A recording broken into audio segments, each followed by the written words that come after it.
Welcome to the Explainer. So glad you're here because today we are locking down two absolutely crucial working capital metrics: the operating cycle and the cash conversion cycle. If you're studying financial statement analysis, specifically liquidity and activity ratios, these two concepts are, without a doubt, going to show up on your exam. They're basically the foundation for understanding how a company manages its short-term resources. But here's the thing: candidates mix them up all the time. By the end of this explainer, you're going to have these formulas totally memorized. You'll know exactly what they say about a company's financial health, and you'll be perfectly positioned to crush your exams. Let's get into it.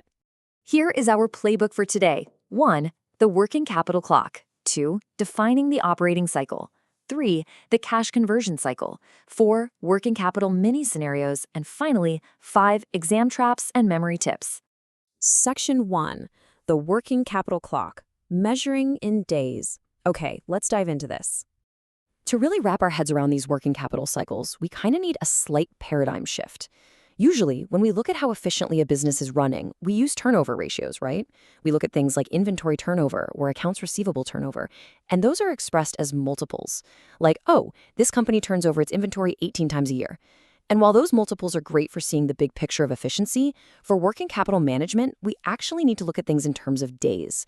By converting those multiples into days, we calculate actual time spans. We're essentially building a working capital clock that tracks the exact timeline of cash flowing into, through, and out of the business. Moving to Section 2. Defining the operating cycle. The inventory journey. Think of the operating cycle like the ultimate journey of a single piece of inventory, from the second it hits the warehouse floor to the exact moment the customer actually pays for it. To track this, we need two foundational pieces. First up is Days Sales and Inventory, or DSI. This measures the average number of days between acquiring the inventory and actually selling it. Basically, how long does that stuff just sit there on the shelf? Second, we have Days Sales and Receivables, which is totally synonymous with Days Sales Outstanding, or DSO. This measures the average number of days between making the sale and getting the actual cash in hand. Because as we all know, making a sale doesn't always mean you get the cash right that very second. So, when we add those two time frames together, we hit our first crucial plain text formula. The operating cycle equals Days Sales and Inventory plus Days Sales Outstanding. This metric is giving us the gross amount of time from the moment you get the inventory to the moment you get paid for that exact same inventory. It's the total, uninterrupted timeline of your core operations.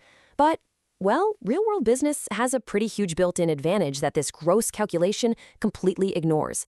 Which brings us to Section 3, the cash conversion cycle, the supplier plot twist. Okay, here is that plot twist. Very rarely does a business pay actual hard cash for its inventory on the exact same day they acquire it. No way.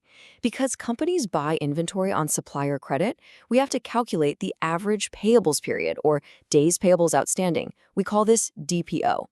This is the average time between buying the inventory and actually handing the cash over to the supplier. Think about it. If your supplier gives you 30 days to pay, that is 30 whole days where you get to hold onto your cash while also holding onto the goods. It's a literal game changer for a company's liquidity. And that leads us straight to our second plain text formula, the cash conversion cycle, which you might also see called the net operating cycle, equals Days Sales and Inventory plus Days Sales Outstanding minus Days Payables Outstanding.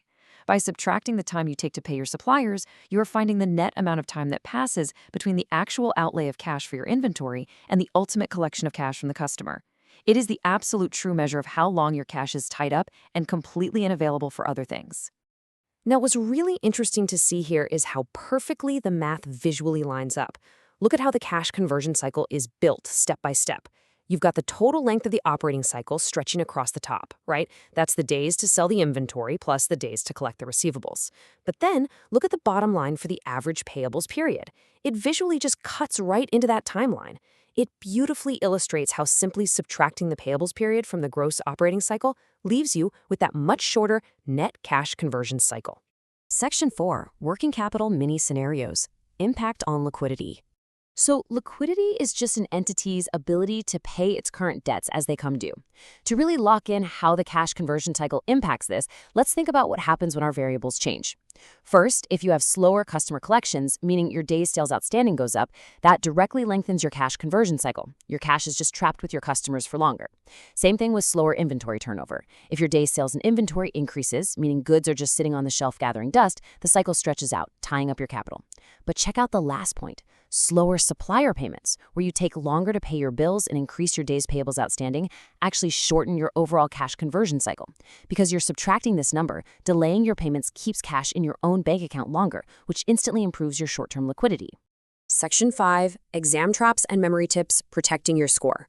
Okay, now that you've got the mechanics and the why behind these formulas down cold, let's bulletproof you against the most common testing pitfalls. Just ask yourself, where do you think most candidates actually lose points when they get hit with an operating cycle or cash conversion cycle question? Is it calculating the ratios themselves? Honestly, no. The math for the turnover ratios and days is usually pretty straightforward once you know it.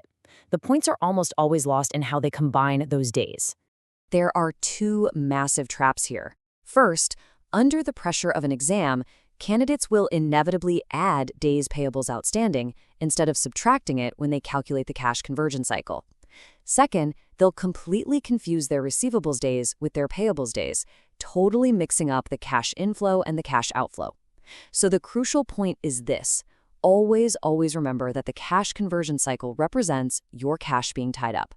You absolutely must subtract what you owe your payables, because that supplier credit is acting as a buffer. You haven't paid that cash out yet. Here's a great memory tip for you.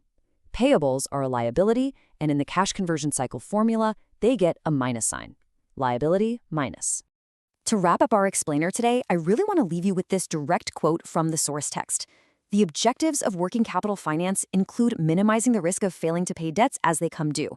The whole reason we calculate the operating cycle and the cash conversion cycle isn't just to pass some exam. It's literally to measure survival.